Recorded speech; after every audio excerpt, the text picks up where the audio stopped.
휴가를 잘 보내고 오신 이재명 대통령 이야기를 좀 해보도록 하겠습니다. 저는 제가 사실 제일 기대했던 게 휴가 기간 동안 어떤 책을 읽으셨나 그 책 리스트를 좀 기대를 했는데 책 읽을 시간이 없었던 것 같습니다. 네, 거의 못 쉬었겠죠. 네. 정중동 아니었겠어요?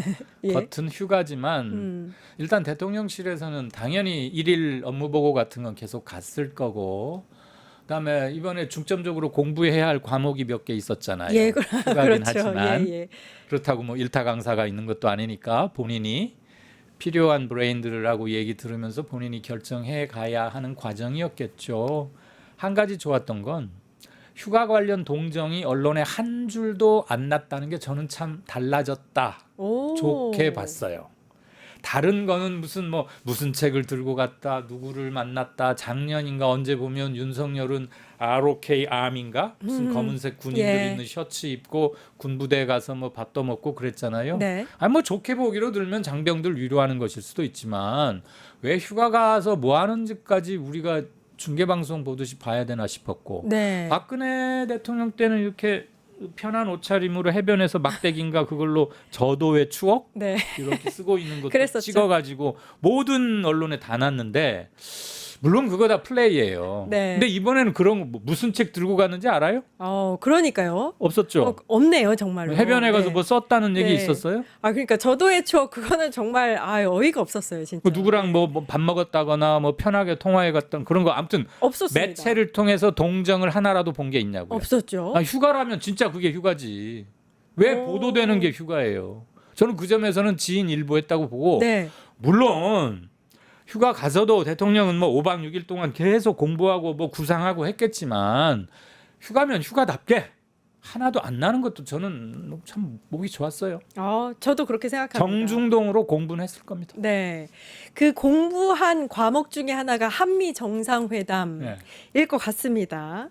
뭐 대주주 양도세 기준 뭐 이런 것도 아마 살폈을 거고요. 일단 한미 정상회담이 지금까지는 8월 25일로 확정된 게 아니냐 뭐 이렇게 얘기가 나오고 있는데 어떻게 네. 보고 계세요? 일정은 뭐 다소간에 하루 이틀 변동은 있을 수도 있겠습니다만 이 얘기 나온 지가 꽤 오래됐기 때문에 저는 변동은 뭐 아닐 거라고 보고, 제 1교시 제일 중요한 과목이 요거죠. 네. 한미 정상회담인데 여기 세부 1강, 2강, 3강쯤을 보자면 얼마 전에 타결된 관세 협상의 세부적인 그렇죠. 것들, 예. 그다음에 또 즉흥적으로 느닷없이 이거 이대로 좀 바꿔야겠어, 이런 트럼프식의 이런 그 경거망동이랄까 막 바꾸잖아요. 즉흥적으로 잘 이런 거 없이 한번 단단하게 해서 좀 가야 그게 안정성이 확보가 되니까. 그다음에 농수산물 개방에 대해서는 약간 미국 측에서 다른 얘기도 나오고 있는데, 행여라도 그런 이상한 잡음이 나오지 않도록 확실히 단도리를 할 필요도 하나 있겠고, 주한미군의 성격과 역할 및 방위비 가지고는 정부는 상당한 많은 말이 오갈 수 있을 것 같아요. 이게 굉장히 큰 난제일 것이고. 잘 준비해야겠네요. 네, 그럼요. 그리고 기본적으로 한미 동맹의 성격에 대해서 지난 몇십 년 동안 쭉 이어져 왔던 것과는 좀 달라질 필요가 있다는 것을 명확히 인식시킴으로써 트럼프 일 개인에게뿐만이 아니라 미국 워싱턴에 있는 이른바 보수 우파의 매파 성향의 우파 정치인들에게 한미 동맹이 갖는 의미나 이 새로운 국제 질서 변화 과정에서 어떻게 바뀌어야 되는지에 미국이 일방통행식으로 갈 수 없다는 것쯤은 분명히 인식시켜 두면 굉장히 큰 성공이 아니겠느냐. 우리는 더 이상 니들이 하라는 대로 하던 그런 저기가 아니다. 보수 정권에서 당신들 눈치만 보다가 무슨 조금 액션만 취하면 미리 알아서 갖다 바치고 하던 그런 게 아니라는 것을 명확히 해주는 한편, 그렇다고 너희들이 우려할 만큼 나는 친중이다. 한국의 진보정당, 진보계열 성향의 정권이 들어섰을 때는 친중으로 간다라는 막연한 인식도 불식시켜 줌으로써 등거리 외교, 친미 친중이 아니라 대한민국 한반도 전체의 명운을 건 국익 외교로 똘똘 뭉쳐져 있는 곳이라는 것을 명확히 인식시킨다면 이거야말로 최대의 한미 정상회담의 성과가 아니겠는가. 네. 그리고 이재명 대통령이 당연히 그 차원에서 실리적인 것을 따려고 애쓸 거라고 기대하고 생각합니다. 네, 실용 외교를 중시하니까요. 네. 관세 협상 타결 관련해서 좀 확실하게 명확히 하고 네. 양국 간의 관계성에 있어서도 좀 명확히 할 필요가 네. 있다. 또 이렇게 말씀해 상대가 주셨고, 좀 골 때리는 트럼프잖아요. 네, 그 한미 그 정상회담에 4대 그룹 총수가 함께 동행할 가능성이 점쳐지고 있습니다. 네. 아마 관세 협상에서 중요한 역할들을 하기 때문일 것 같은데 어떻게 보세요? 그렇겠죠. 이번에 지금 트럼프 관세 협상에서 굉장히 특이하고도 새롭고도 미국이 강조했던 게 투자를 해라. 그렇죠. 예. 3,350억 달러인가?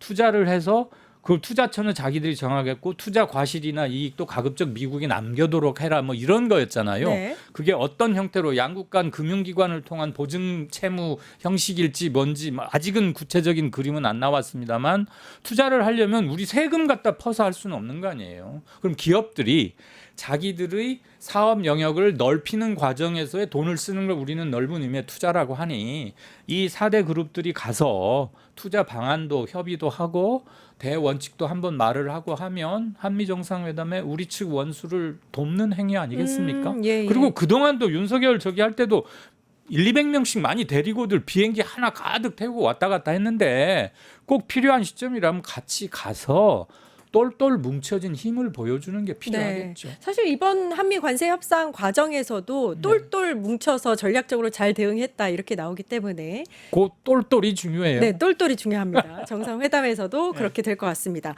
이재명 대통령이 방미에 앞서서 일본을 먼저 방문할 것이다 이런 예측이 있습니다. 네. 이것도 사실 관세 협상이라든지 미국을 대응하는 데 있어서 일본과 약간 전략적인 그 뭐랄까요 관계 형성에 있어서 좀 중요한 의미가 있다고 보여지는데 이런 말이 나온다는 것만으로도 저는 일종의 새로운 카드일 수 있다. 말이 나오는 것만으로도 말이 나오고 예. 여지껏은 이런 적이 아예 없었고 없었죠. 이런 말도 안 나왔어요. 예. 그러니까 이런 움직임조차 없었다는 건데 두고 보죠. 정말 일본을 먼저 들렸다 갈지 어떨지 저는 솔직히 아직은 모르겠어요. 예. 근데 좋은 쪽으로 생각한다면 미국에게 한국과 일본은 미국과의 협상 파트너로서 비슷한 점도 많고 그렇죠. 동병상련일 수 있는 점도 많고 또 어떤 점에서 우리는 일본과 경쟁 관계에 있기도 해요. 그러니까 케이스 바이 케이스를 잘 활용하는 게 정치이자 외교의 꽃인데 미국에 가기 전에 일본에 들러서 뭔지 우리 둘이 뭔가 얘기를 하고 하면 미국 측으로서는 불쾌하게 여기는 일부 사람들도 있을 수 있겠으나 미국과 교섭하는 과정에서 한일은 공동전선을 취해야 할 점이 있다는 점에서는 이 사람들이 느슨하나마 연대하는 것도 있을 수 있겠구나. 그래서 미국을 좀 긴장시키거나 좀 조심하게 하는 효과도 저는 거둘 수 있다고 보고 어쨌거나 전혀 안 나왔던 얘기가 나오는 것만으로 우리가 이게 무슨 소리야 그렇게 고깝게 볼 필요는 없을 것 같아요. 근데 실제 들렸다 갈지 어떨지는 두고는 보십시다마는 외교 서령 가기 전에 안 들린다고 해도 갔다 와서 저는 물밑 채널로 의견도 많이 교류할 거라고 생각합니다. 예. 이게 이제 대통령실 말은 아니고요. 일본 언론에서 한일 정상회담이 23일 전후 도쿄에서 있을 것이다. 이런 발표가 있었어서 한번 다뤄봤습니다. 대미 외교 측면에서 한일이 협력하는 것은 좀 필요하다. 예. 그쪽에서 일본의 희망사항이 담긴 것일 수도 그럴 수도 있긴 있습니다. 한데 네. 아무튼 두고는 보자고요. 저는 해서 꼭 나쁠 것 같지는 않지만 상당히 파격적이긴 하기 때문에 여러 다목적 카드를 지닌 안이기는 한데 한번 두고는 보십시다. 예. 깐깐한 정치 여기까지 하겠습니다. 이강윤 정치평론가 고생해 주셨습니다. 감사합니다. 고맙습니다. 네. 이어서 곧바로 정치하는 언니들 방송됩니다. 어디 가지 마세요. 유튜브 구독하고 실시간 채팅과 댓글을 남기시면 매일매일 실천 TTCO를 드립니다. 참여 방법은 통통물 어플을 다운로드하고 회원가입과 로그인을 해주세요. 마이페이지에서 나의 회원 고유 번호를 복사해주세요. 유튜브 구독 후 실시간 채팅이나 댓글창에 고유 번호를 한 번만 입력하면 준비 끝! 지금 유튜브 채팅과 댓글 쓰기 참여하고 실천 TTCO 받아가세요.